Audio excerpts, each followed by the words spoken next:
My name is Archer, a 35-year-old software engineer from rural Michigan who finally made it big in Seattle's tech scene. At our monthly family dinner, my 7-year-old nephew Tyler pointed at my new Tesla and innocently announced, "Mommy says you borrowed that car from your boss to look important." Everyone snickered while my sister Megan feigned embarrassment. I just smiled and left without a word. That night she texted, "Don't forget the house payment is due." I replied simply, "Everything will be settled. Where are you watching from?"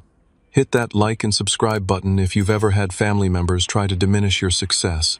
I grew up in a small farming community outside of Grand Rapids, Michigan, where everyone knew each other's business and social status was measured by the age of your pickup truck and the size of your property. My sister Megan was 5 years older than me, and despite the age gap, we were close as children.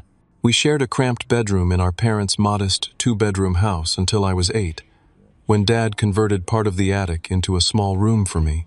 Those early years forged what I thought was an unbreakable bond between us. Our parents, Thomas and Eleanor, worked themselves to exhaustion trying to provide for us. Dad managed the local hardware store 6 days a week, while Mom worked as a school secretary and cleaned houses on weekends. They never complained, but the financial strain was evident in the worn furniture, the careful meal planning, and the way Christmas gifts were always practical necessities rather than the toys other kids received. These circumstances shaped Megan and me very differently. While I became determined to create financial security through education and career advancement, Megan developed a fixation on appearances and social standing.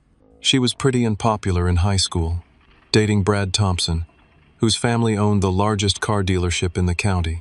Everyone expected great things from Megan. She was smart, charismatic, and driven by a desire to escape our family's modest circumstances. When Megan got pregnant at 19, her college plans at Michigan State derailed. She and Brad married quickly, and with help from his parents, they settled in a small starter home just 2 miles from where we grew up. What was supposed to be a temporary situation became permanent. Brad took a position at his family's dealership, and Megan found work as a receptionist at the local insurance office. Their son, Tyler, was born 7 months after their wedding. I was 15 when Megan's life took this turn, still focused on maintaining perfect grades and securing a scholarship that would take me far from our small town. Despite the physical distance that would eventually separate us, I promised Megan I'd always be there for her and Tyler. Then tragedy struck when I was 20. Our parents were killed in a multi-vehicle accident on the interstate during a blizzard. The loss was devastating, but it hit Megan particularly hard. 7 months pregnant with her second child at the time, she fell into a deep depression. Brad was ill-equipped to handle her emotional needs while managing their finances and caring for 3-year-old Tyler. The modest life insurance policy our parents had left was split between us. Instead of using my half to pay for college as they'd intended, I gave a significant portion to Megan and Brad for a down payment on a larger house. Their growing family needed stability, and I convinced myself that helping them was what Mom and Dad would have wanted. I worked 3 jobs simultaneously to put myself through community college, stocking shelves at the supermarket in the early mornings, answering phones at a local law firm during the day, and delivering pizzas at night. After 2 grueling years, I transferred to the University of Michigan to complete my computer science degree. Every holiday and summer break, I returned home to spend time with Megan's family, bringing gifts for the kids and helping with household projects Brad never seemed to find time for. After graduation, I landed an entry-level programming job at a small tech company in Detroit. The salary was modest, but it was a foot in the door of an industry I was passionate about.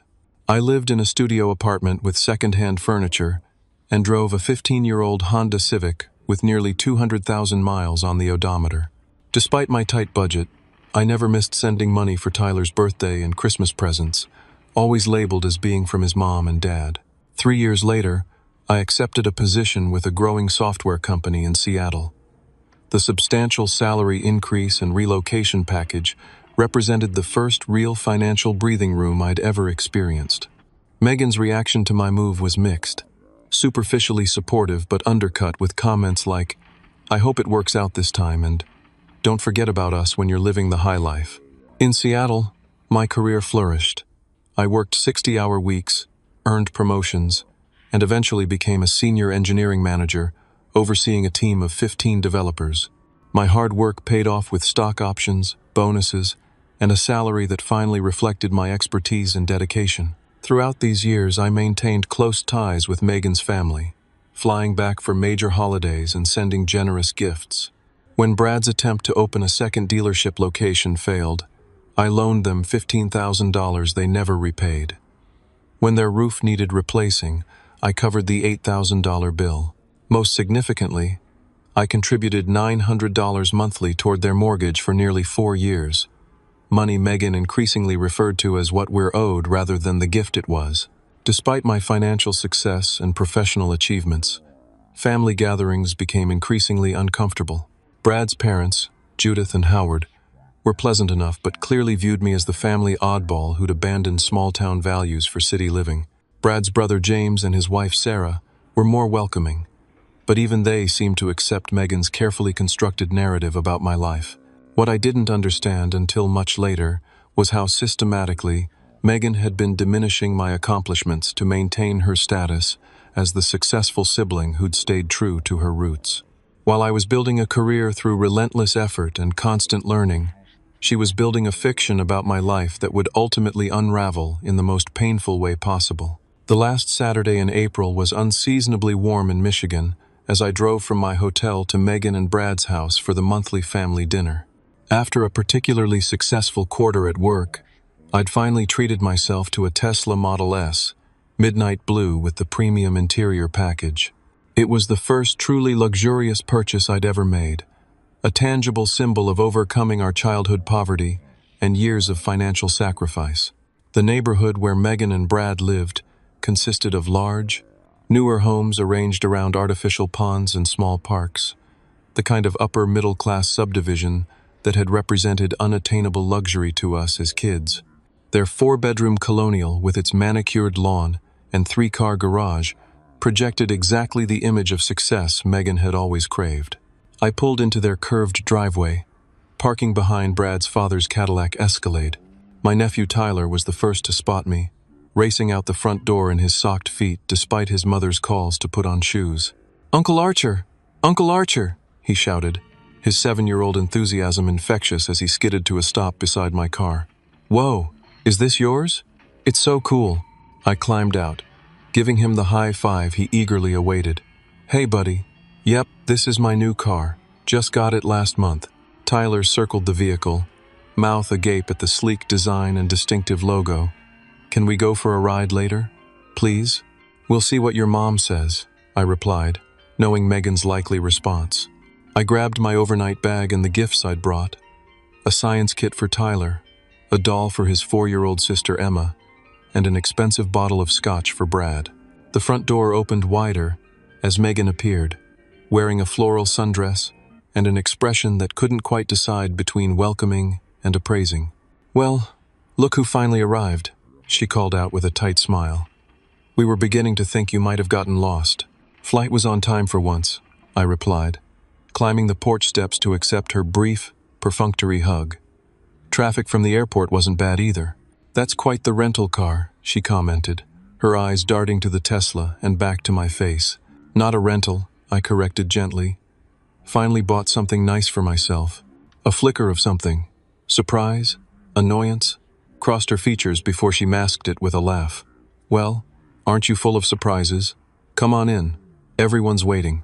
The house was filled with the familiar cacophony of family gathering, the baseball game blaring from the living room television, Emma's animated chatter as she played with her dolls on the floor, the clink of ice in drinks, and the aroma of Megan's signature pot roast wafting from the kitchen.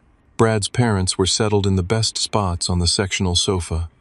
Howard, a heavy-set man with a permanent sunburn from golfing, raised his whiskey glass in greeting. Judith, thin and meticulously maintained with highlighted hair and carefully applied makeup, offered a cool smile.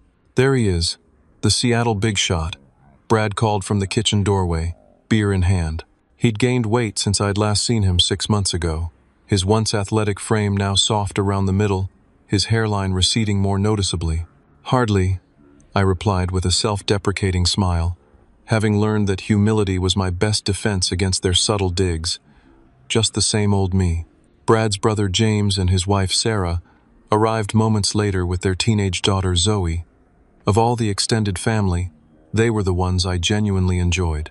James worked as an English teacher at the local high school and shared my love of science fiction.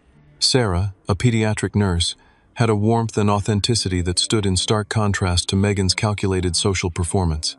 "Archer, great to see you, man," James said, giving me a genuine hug. "How long are you in town?" "Just the weekend," I replied. "Have to be back for a big product launch on Tuesday." "Listen to him," Megan interjected with a laugh that contained no real humor. "Always so important and busy. Some things never change." I ignored the jab, having developed a thick skin over the years. We moved to the dining room where Megan had set the table with her best china and crystal, the expensive set I'd gifted them for their 10th anniversary. Emma was seated beside me, chattering about kindergarten and her dance classes. Tyler sat across from us, between his grandparents. The conversation flowed through the usual topics: local gossip, Brad's dealership sales, Howard's golf game, Judith's garden club politics, and carefully edited updates from my life in Seattle. I'd learned to share just enough about my work to be polite, without providing ammunition for Megan's subtle undermining. As we finished the main course and Megan began clearing plates for dessert, Tyler suddenly pointed toward the front window where my Tesla was visible in the driveway. "Mommy, can you explain again why Uncle Archer has that fancy car?" he asked with childlike innocence. "I forgot what you told me." The room grew quiet as all eyes turned to Megan, who froze momentarily before forcing a laugh. "Oh, Tyler, you're confused, sweetheart," she said lightly. "I just said Uncle Archer's car is very nice." But Tyler, with the persistence only a 7-year-old can muster, shook his head. "No, you told Daddy that Uncle Archer borrowed it from his boss to look important when he visits. You said his company lets employees pretend they own nice things." The silence that followed was deafening. Brad coughed uncomfortably while Howard poorly disguised a snort of laughter as a throat clearing. Judith's eyebrows rose as she exchanged glances with Sarah, whose face had flushed with second-hand embarrassment. "Kids say the darndest things," Brad finally offered, attempting to break the tension. "More wine, anyone?" But the damage was done. Around the table, I saw not shock or disbelief at this absurd claim, but knowing smiles and exchanged glances. They'd heard this narrative before. They believed it. In that moment, years of accumulated slights and dismissals crystallized into perfect clarity. My sister had been systematically undermining me to everyone, not just with subtle implications but with outright lies about my career, my character, and my success. Megan returned from the kitchen, her face a carefully constructed mask of embarrassment. "Tyler, honey, that's not exactly what Mommy said. Uncle Archer works very hard at his job. Now, who wants chocolate cake?" The swift change of subject might have worked if not for Emma's innocent follow-up. "But Mommy, you did say that. You said Uncle Archer pretends to be rich but really needs our help." Another wave of poorly concealed snickers circled the table. Brad shot Emma a warning look while Megan's face flushed red. I sat perfectly still, my expression neutral while internally processing this betrayal. I'd given them over $45,000 in the past 5 years alone.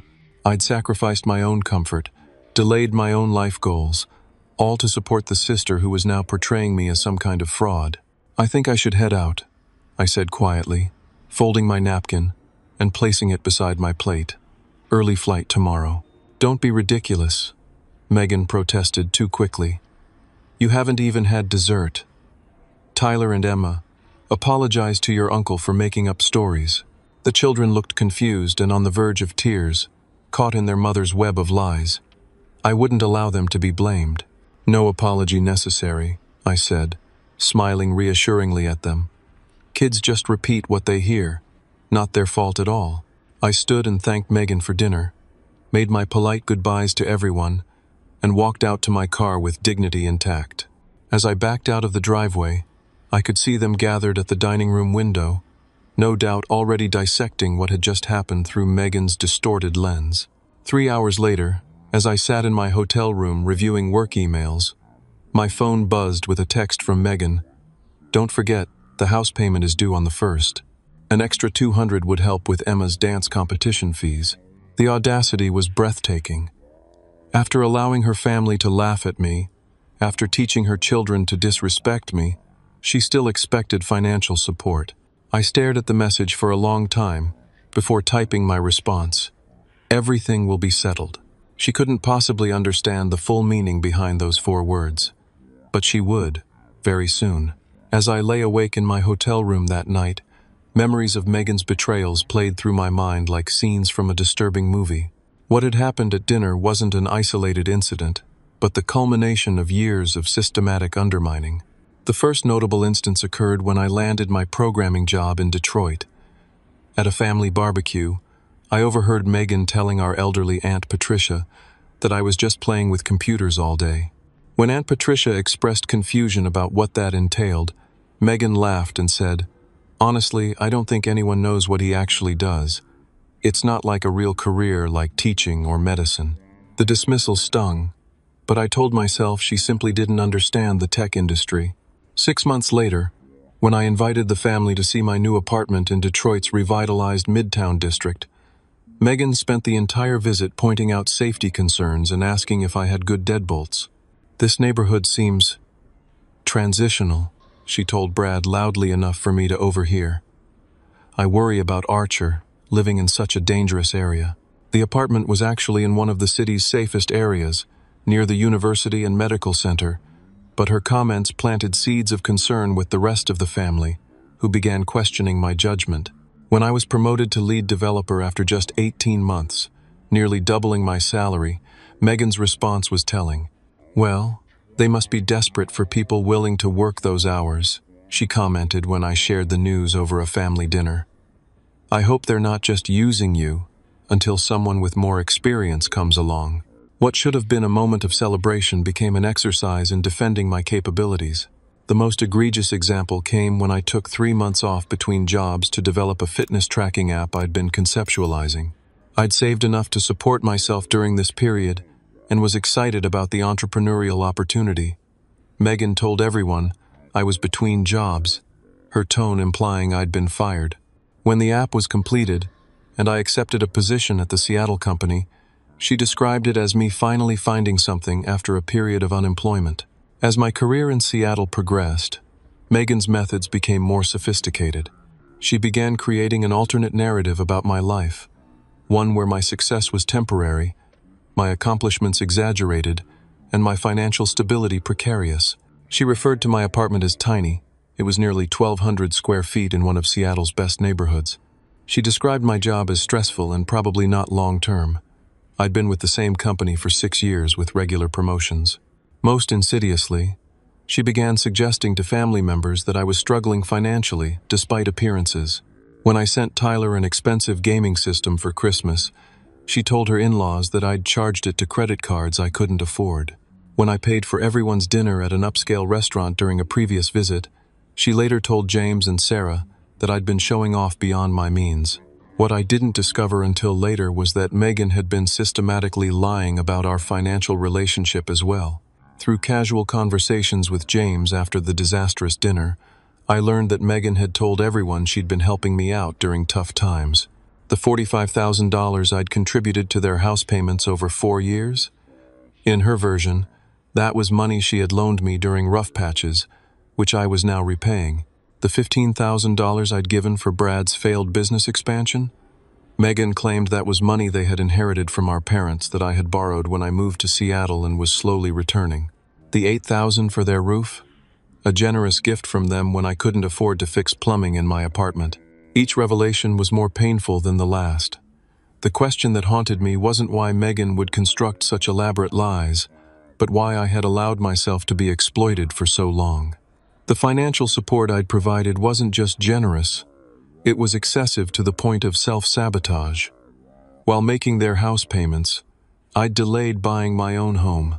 While funding Brad's business venture, I'd postponed investing in my retirement accounts. While covering their emergencies, I'd worked overtime and sacrificed my own comfort. The psychological toll was even greater than the financial one. For years, I'd endured subtle jabs and dismissive comments.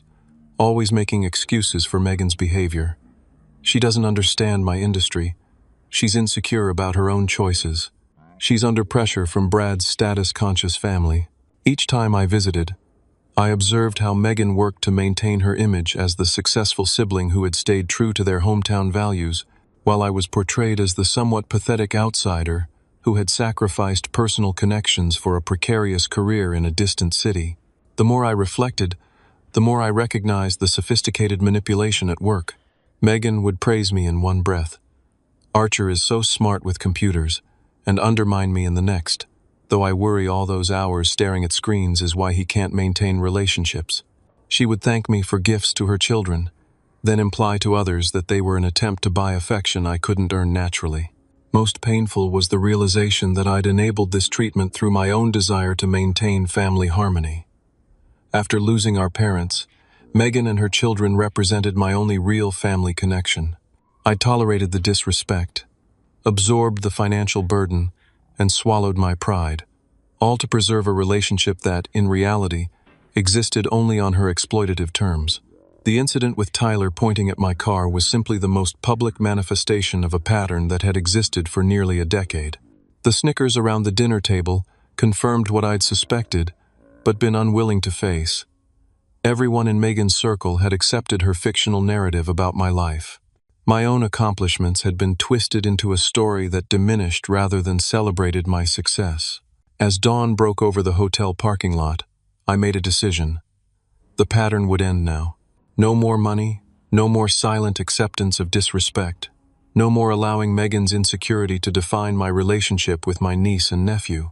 It was time for the truth, delivered not with anger, but with the calm certainty of someone who finally recognizes their own worth. The morning after the disastrous dinner, I sat in my hotel room with a cup of mediocre coffee, watching the sunrise and formulating a plan.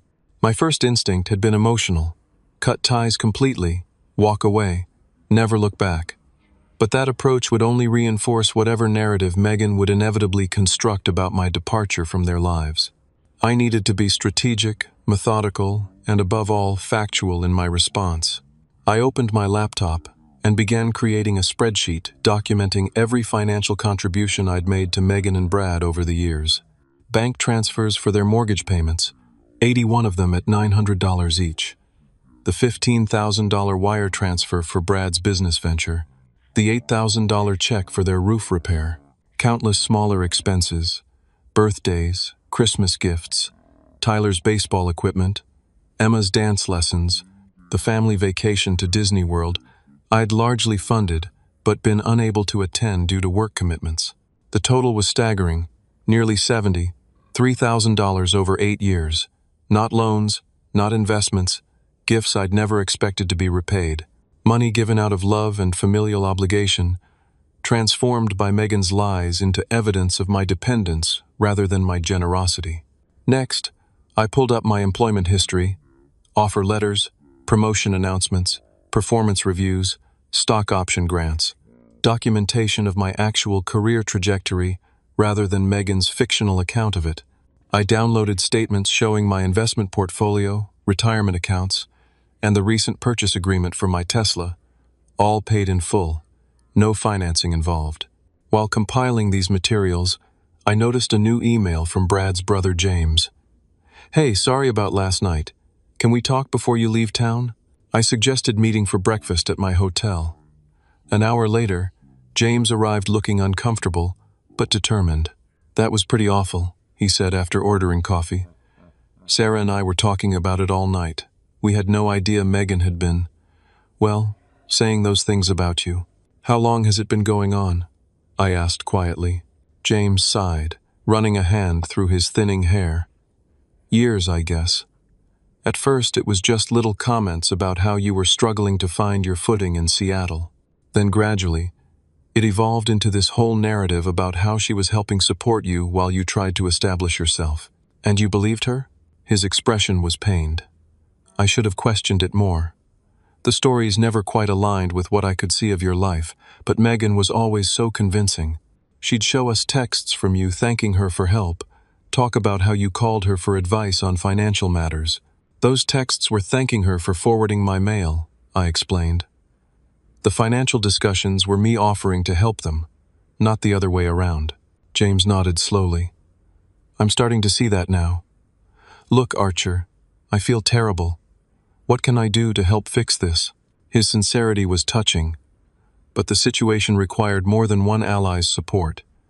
Just tell the truth if it comes up, I replied. I'm going to address this directly.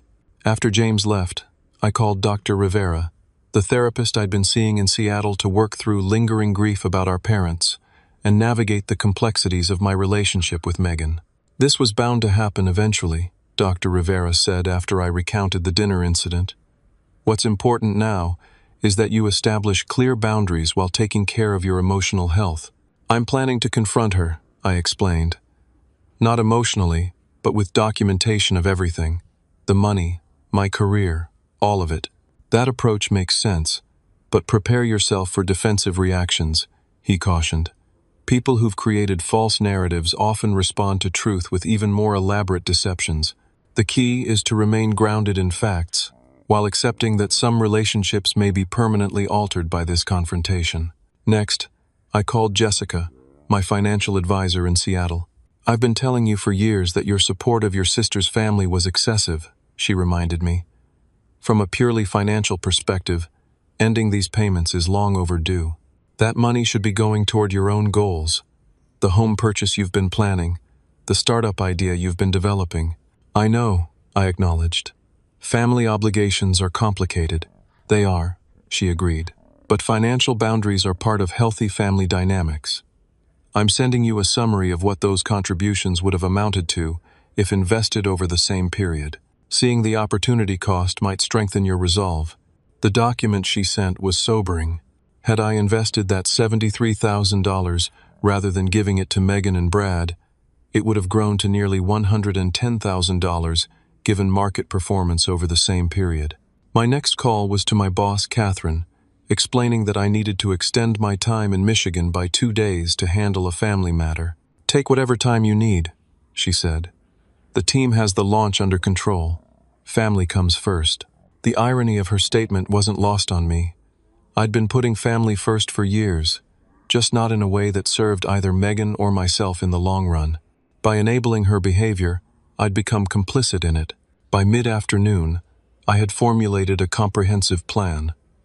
Rather than an emotional confrontation or public exposure, I would request a family meeting with everyone who had been present at dinner. I would present the facts calmly and clearly, then establish new boundaries moving forward. I spent the rest of the day preparing for various scenarios. If Megan denied everything, I had documentation. If she became emotional, I would remain calm. If Brad became confrontational, I would redirect to facts rather than engaging with anger. My goal wasn't to punish or embarrass them, but to end the cycle of deception and exploitation. That evening I texted Megan, "We need to have a family meeting tomorrow. Everyone who was at dinner should be there. I'll come by at 2. Her response was immediate and defensive. "What's this about? We have plans tomorrow." "Change them," I replied. "This is important." After a long pause, "Fine, but I don't understand why you're being so dramatic." I didn't respond further. The time for explaining myself was over. Tomorrow would be about truth, uncomfortable, long overdue truth. Sunday afternoon arrived with a clarity of purpose I hadn't felt in years. I'd slept soundly for the first time since arriving in Michigan, awakening with the certainty that regardless of the outcome, confronting Megan's deception was necessary for my own self-respect and for any possibility of authentic relationship moving forward. I dressed deliberately in a casual but professional manner, dark jeans, a light blue button-down shirt, and the watch our father had left me. Nothing flashy that could reinforce Megan's narrative of me showing off, but nothing that undermined the success I'd legitimately earned. The weather had turned, with a steady spring rain replacing yesterday's sunshine, fitting for the conversation ahead. I arrived at Megan and Brad's house precisely at 2 o'clock, carrying a leather portfolio containing printouts of all the documentation I'd compiled. Megan opened the door before I could ring the bell, her expression a mixture of annoyance and apprehension. She'd clearly put effort into her appearance, hair freshly styled, makeup carefully applied, dressed in an expensive-looking sweater and jeans that projected casual affluence. "I still don't understand why this couldn't wait until your next visit," she said by way of greeting, stepping aside to let me enter. "You've completely disrupted our Sunday." "Some things shouldn't wait," I replied evenly. "Is everyone here?" She nodded reluctantly. "In the living room. The kids are at Brad's parents' house." The arrangement of people in the living room spoke volumes. Brad sat in what was clearly his usual armchair, positioned slightly apart from his parents on the sofa. James and Sarah had taken seats at the far end of the room, their body language suggesting discomfort with the situation. All conversation stopped as I entered. "Thank you all for making time for this," I began, remaining standing as Megan took a seat beside Brad. "I know it's unexpected, but after what happened at dinner last night, there are some things that need to be clarified." "If this is about what Tyler said," Megan interjected quickly, "we've already explained to him that he misunderstood. Children exaggerate. You know how it is." "This isn't just about Tyler," I replied calmly. "It's about a pattern that's been going on for years, one that I've allowed to continue for too long." I opened my portfolio and removed the first document, a summary of all financial contributions I'd made to Megan and Brad's household. "For the past 8 years, I've provided significant financial support to Megan and Brad," I explained, handing copies of the summary to everyone in the room. "Nearly $73,000 in total, including 81 monthly mortgage payments of $900 each." Brad's father Howard looked up sharply from the paper, his expression transitioning from dismissive to attentive. "What's this about, Megan?" he asked, turning to my sister. "It's not what it looks like," Megan replied, her voice rising slightly. "Archer's always been generous with gifts, but he's making it sound like we've been taking advantage." "I'm not making accusations," I interrupted gently. "I'm simply stating facts. The money was freely given. That's not the issue. The issue is that I've recently learned that my financial support has been mischaracterized to all of you. I've been told that some of you believe I've been financially dependent on Megan and Brad, when the opposite is true." "That's ridiculous," Brad sputtered, his face flushing. "We never said—" "I have texts and emails," I continued, removing another document from my portfolio. Messages from Megan to various family members describing loans she supposedly made to me, references to her helping me through tough times, statements about my career being unstable. I handed these to James, who looked through them with growing discomfort before passing them to Sarah. "These are from our group chat," Sarah said quietly, looking at Megan. "You told us you were helping Archer with rent when his hours were cut last year." She turned to me. "Were your hours cut?" "No," I replied. "I received a promotion and a 20% raise last February. I've never had my hours reduced. I've never been in financial distress. I've never borrowed money from Megan or Brad." The room fell silent as this information sank in. Judith, who had been watching carefully, reached for the papers in her husband's hand. "What about the business loan?" she asked, referencing the $15,000 I'd given Brad. "You told us Archer had borrowed money from your inheritance and was paying it back." Before Megan could respond, I removed another document, a copy of the wire transfer with the memo line clearly reading, "Gift, business expansion." There was no loan, I explained. When Brad wanted to open the second dealership location, I gave them $15,000 as a gift. The same applies to the $8,000 for their roof replacement 2 years ago, and countless other expenses I've covered over the years. Brad stood suddenly, his expression darkening. "We never asked for handouts," he snapped. "If you've been keeping score all these years, maybe you shouldn't have offered in the first place." "I'm not keeping score," I replied, maintaining my calm demeanor. "I gave freely because I love this family. I'm only showing you these documents now because I need everyone to understand the reality of our financial relationship." I turned to address everyone. "I've worked incredibly hard for my success. I put myself through college, working 3 jobs simultaneously. I've earned every promotion through dedication and skill. The Tesla in the driveway is mine, purchased outright with cash from my recent performance bonus. I'm not showing off or pretending to be something I'm not." Megan had been growing increasingly agitated, and now she stood, tears welling in her eyes. So this is what it's about? You want to humiliate me in front of everyone because your feelings were hurt? Because a 7-year-old said something silly at dinner? No, I said softly. This is about truth. For years, you've created a fictional narrative about my life, one where I'm struggling, pretending, or somehow less successful than I actually am. You've told your children, your in-laws, and even our mutual friends that I borrow cars to impress people, that I live beyond my means, that I need your financial support. None of that is true, and it needs to stop. Why would she do that? Howard asked, looking genuinely confused. James cleared his throat. I think I understand, he said carefully. If Archer was struggling, it would be easier to explain why Megan and Brad needed his financial help while simultaneously dismissing his life choices. It can't be both ways. Either he's successful enough to provide substantial support, or he's failing and needs their help. The narrative has to be consistent. Megan collapsed back into her seat, tears now flowing freely. You don't understand what it's like, she said, her voice breaking. You left. You went to college, built a fancy career, moved to a glamorous city. Do you know what happened to me? I got pregnant, married young, and stayed in the same town doing the same things with the same people forever. I never judged your choices, I replied gently. You didn't have to, she cried. Your life judges mine every day. Every promotion, every trip you take, every success you have, reminds me of everything I gave up. And yes, I've been jealous and resentful. Is that what you want me to admit? Brad moved to her side, placing a hand on her shoulder that she immediately shrugged off. And you, she turned on him, you were happy enough to take his money while laughing behind his back about how he thinks he's better than us. You encouraged me.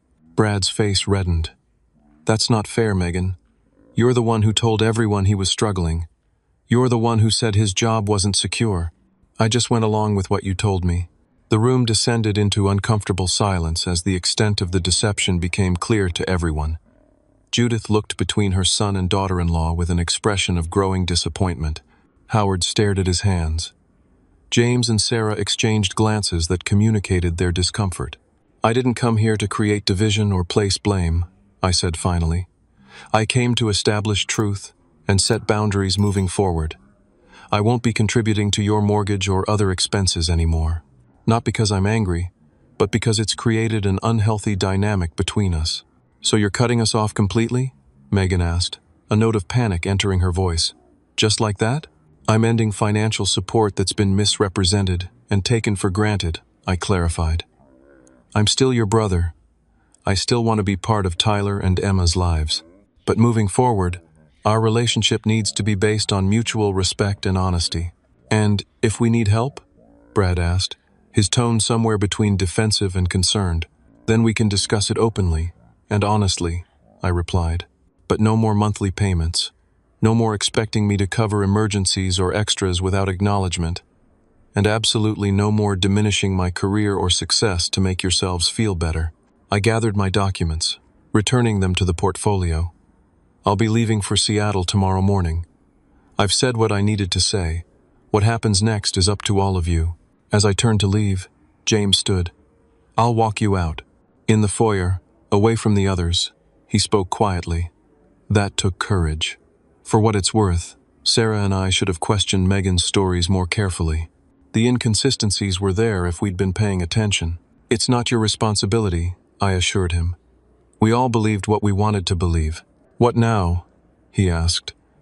Will you cut contact completely? I shook my head. That's not what I want. But real relationships can't be built on lies and manipulation.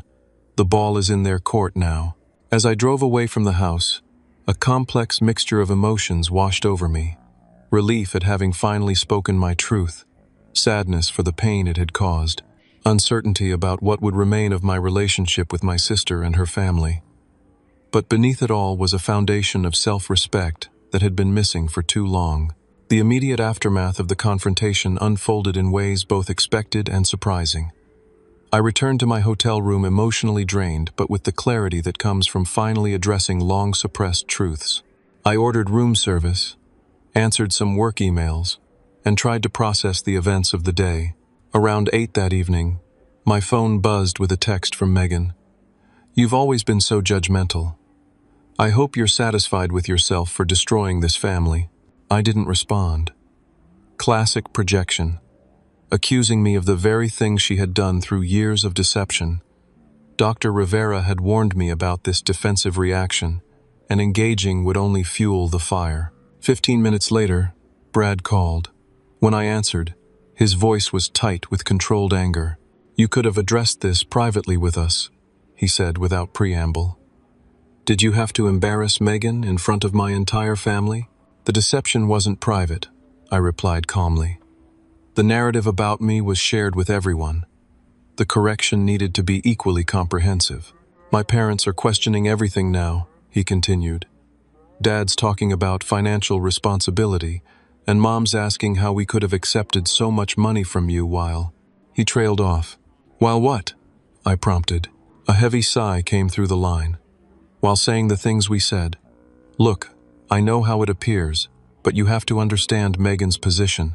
She's built her whole identity around being successful here, being the one who made the right choices. Your success threatens that narrative." "My success is the result of my choices and hard work," I pointed out. "It doesn't diminish hers unless she allows it to." "Easy for you to say," he muttered. "Anyway, I didn't call to argue. I wanted to ask about the mortgage payment. Were you serious about stopping it completely? We've built our budget around that money." The audacity was still breathtaking. "Yes, I was serious. You've had 81 payments from me. That's $72,900 toward a house I don't live in. It's more than enough. We can't just adjust our budget overnight," he protested. "At least give us a few months to—" "No," I interrupted firmly. "The payments stop now. You make a good living at the dealership, Brad. You and Megan need to live within your means." The line went silent for several seconds before he responded with a cold, "Fine. Don't expect to see much of the kids then." The threat hit its intended target. Tyler and Emma were innocent in all this, and the thought of losing my relationship with them was painful. But I recognized the manipulation tactic for what it was. "Using the children as leverage is beneath you," I said quietly. "Think about what that teaches them." He hung up without responding. I was just preparing for bed when another knock came at my hotel room door. Looking through the peephole, I was surprised to see Tyler standing there with James behind him. I opened the door immediately. "What's going on?" James looked apologetic. "Tyler overheard some of the conversation after you left. He was really upset and insisted on seeing you. I hope that's okay. I texted Megan that he's with me." Tyler launched himself at me in a fierce hug. "I'm sorry, Uncle Archer. I didn't mean to make everyone mad." I knelt to his level, returning the hug. "Hey, buddy, you didn't do anything wrong. Grown-ups sometimes have complicated disagreements that have nothing to do with you." "But everyone was yelling after you left," he said, his voice small. "Mommy was crying, and Grandma kept saying she was disappointed." Dad slammed the door and drove away. I led him to sit on the edge of the bed while James leaned against the wall, giving us some space. "Tyler, listen to me," I said, looking directly into his eyes. "None of this is your fault. What you said at dinner just brought some grown-up issues into the open that needed to be discussed. But Mommy said I embarrassed her by repeating private things. Adults shouldn't tell children things they don't want repeated," I explained gently. "You were just being honest, which is exactly what you should always do." He considered this for a moment. "Is it true that you bought your car yourself? Mom said you were just pretending." "Yes, I bought it myself," I confirmed. "I work very hard at my job, and sometimes I'm able to buy nice things because of that hard work."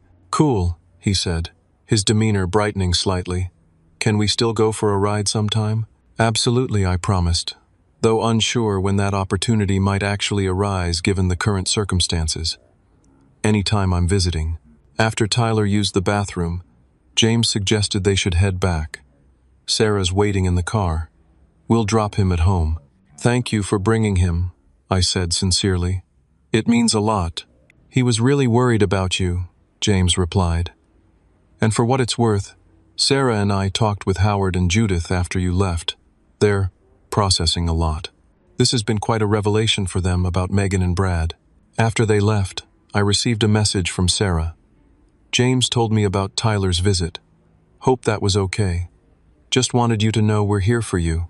This family stuff is messy, but you did the right thing. Let's stay in touch. Her support was unexpected but deeply appreciated. Perhaps something positive could emerge from this painful situation. Authentic relationships with family members who valued truth and respect. Around midnight, my phone rang again. Megan's name appeared on the screen. Against my better judgment, I answered. "How dare you fill Tyler's head with your version of events?" she began, her words slightly slurred, suggesting she'd been drinking. "He came home talking about how adults shouldn't tell kids to keep secrets, and how you really did buy your fancy car." "That's hardly a controversial statement, Megan," I replied wearily. "I did buy my own car, and adults shouldn't put children in the middle of their issues." "You've turned everyone against me," she continued, her tone shifting from angry to tearful. "My in-laws think I'm some kind of manipulative liar. Brad's barely speaking to me. Even James and Sarah are being weird." "I simply told the truth," I said. "If that's turned people against you, perhaps you should consider why." "You've always been so perfect," she spat, anger returning. "Perfect grades, perfect career, perfect life. Some of us make mistakes, Archer. Some of us have regrets. We can't all be as flawless as you." "I've never claimed to be perfect," I said quietly. "I've just worked hard and made different choices. And now you're punishing me for mine by cutting us off financially," she accused. "I'm ending an unhealthy pattern," I corrected. "That's not punishment. It's a boundary." The conversation continued in this circular pattern for several minutes, Megan alternating between angry accusations, tearful pleas, and attempts at manipulation. I maintained my calm, repeating my position without engaging with her emotional tactics. Finally, exhausted by the exchange, I ended the call with a simple, "I love you, Megan, but this conversation isn't productive. We can talk again when you're ready to discuss things honestly." The next morning, as I prepared to check out of the hotel, I received a text from Brad's father, Howard. "I owe you an apology. Had no idea about the financial situation. Inappropriate comments were made based on false information. Would like to speak when you have time." I called him from the airport while waiting for my flight. Our conversation was brief but significant. He expressed genuine regret for accepting Megan's portrayal of me without question and acknowledged the generosity I'd shown their family over the years. "Brad and Megan need to stand on their own feet," he concluded. "Judith and I enabled them too, in different ways. Perhaps this is the wake-up call they needed." On the flight back to Seattle, I reflected on how quickly the family system had recalibrated once the truth was exposed. Those who valued honesty, James, Sarah, eventually Howard and Judith, had adjusted their perceptions and reached out. Those who had benefited from the deception, Megan and Brad, were struggling to maintain their narrative in the face of overwhelming evidence. As the plane touched down in Seattle, I felt a strange mixture of sadness and liberation. The family I'd thought I had might never be the same, but perhaps something more authentic could eventually take its place. 6 months have passed since that fateful family dinner and the confrontation that followed. The journey from that painful weekend to today hasn't been linear, but it has been transformative in ways I never anticipated. The first few weeks after returning to Seattle were difficult. Megan alternated between angry texts, tearful phone calls, and periods of complete silence. Brad communicated only through terse messages about practical matters. Tyler and Emma sent me drawings and dictated messages through James and Sarah, who had become unexpected allies and bridges to the children during the estrangement from their parents. About a month after our confrontation, Megan called late one evening, her voice subdued and lacking the defensive edge that had characterized our previous conversations. "I've been seeing a therapist," she announced without preamble. She suggested I might have some issues with comparison and insecurity. It wasn't exactly an apology, but it was the first acknowledgement that her behavior might have deeper roots than simple misunderstanding. Our conversation that night was cautious but more honest than any we'd had in years. She didn't directly address the lies she'd told, but she did admit to feeling overwhelmed by jealousy when hearing about my career advancements. 2 weeks later, Brad reached out with a more direct approach. "I should have questioned Megan's stories about you more carefully," he admitted, and I definitely shouldn't have gone along with them or repeated them to others. That was wrong, and I'm sorry. Their mortgage payment came due, and for the first time in nearly 7 years, they covered it entirely themselves. It wasn't easy for them. Brad took extra shifts at the dealership, and Megan found part-time work as an administrative assistant at the local community college. The adjustment to living within their actual means was challenging, but necessary for their growth and our relationship's healing. By the 3-month mark, we had established a new normal. I video chatted with Tyler and Emma weekly. Megan joined these calls occasionally, her initial awkwardness gradually giving way to more natural interaction. We carefully avoided any discussion of finances or my career, focusing instead on the children's activities and shared family memories. Howard and Judith underwent their own reckoning, recognizing how their emphasis on appearances and status had contributed to Megan's insecurities. They began making conscious efforts to celebrate achievements based on character and effort rather than material outcomes. Howard even called me specifically to proudly report that he'd congratulated Tyler on improving his reading skills rather than on winning a baseball game, a small but significant shift in his value system. My relationships with James and Sarah deepened considerably. What had been casual, holiday-only connections evolved into genuine friendship. They visited Seattle for a long weekend in August, and I showed them around the city I'd grown to love. Without Megan's distorted lens coloring their perception, they saw my life as it truly was, not extravagant or showy, but comfortable, fulfilling, and earned through consistent effort. The most profound changes, however, happened within me. Through continued work with Dr. Rivera, I examined the patterns that had allowed me to become entangled in such an unhealthy dynamic for so long. I recognized how my parents' death had intensified my desire to maintain family connections at any cost, how my childhood experiences with financial insecurity had made generosity a central value, and how my natural conflict avoidance had enabled Megan's manipulations to go unchallenged. I learned to establish healthy boundaries, not just with Megan, but in all my relationships. I practiced saying no without guilt and expressing my needs directly, rather than hoping others would intuit them. I began to see how my professional success had become a form of validation, driving me to work excessive hours and sacrifice personal relationships for career advancement. With this new awareness, I made significant changes in my own life. I reduced my working hours from 60 to a more reasonable 45 per week. I joined a local hiking group and made genuine friendships outside of work. I even started dating again after years of putting romance on the back burner. Nothing serious yet, but I'm open to possibilities in a way I wasn't before. Financially, I redirected the resources that had previously gone to supporting Megan's family. I purchased a modest but comfortable condo in a neighborhood I love.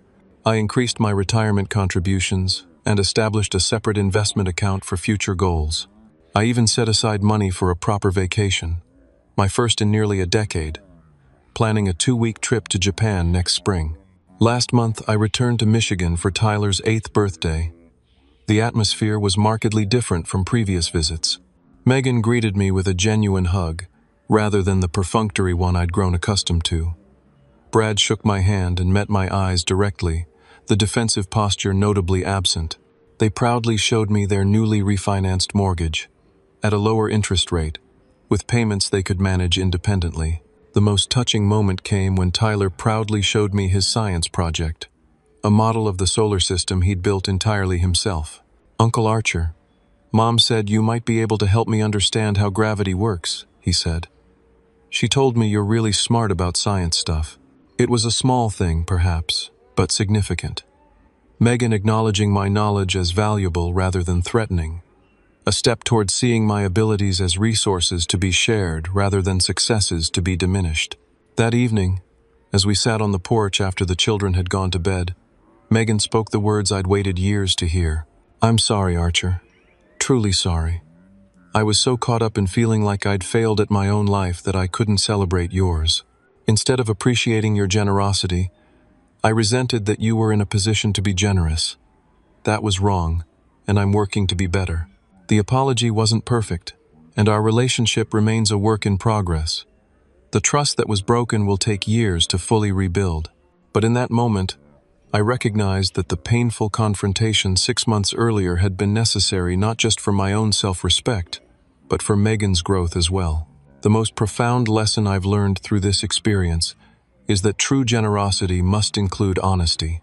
By avoiding difficult conversations to preserve harmony, I wasn't actually being kind. I was enabling destructive patterns that harmed everyone involved. Real love means caring enough to speak truth, establish boundaries, and hold others accountable.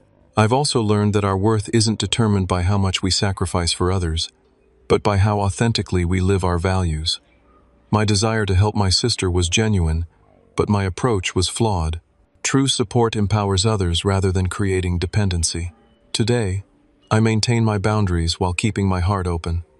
I contribute to my niece and nephew's college funds rather than their parents' mortgage. I share my professional knowledge freely but no longer apologize for my success. I offer emotional support without financial bailouts. It's a healthier balance for everyone. If you're struggling with family members who diminish your achievements or take advantage of your generosity, remember that establishing boundaries isn't selfish. It's necessary for authentic relationships. Sometimes the greatest gift you can give someone is the opportunity to stand on their own feet and face reality honestly. Have you ever had to confront uncomfortable truths in your family? How did you handle it?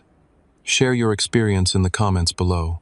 If this story resonated with you, please hit the like button and subscribe to hear more stories about navigating complex family dynamics with integrity and compassion. Thank you for listening, and remember, the relationships that survive truth are the only ones worth keeping.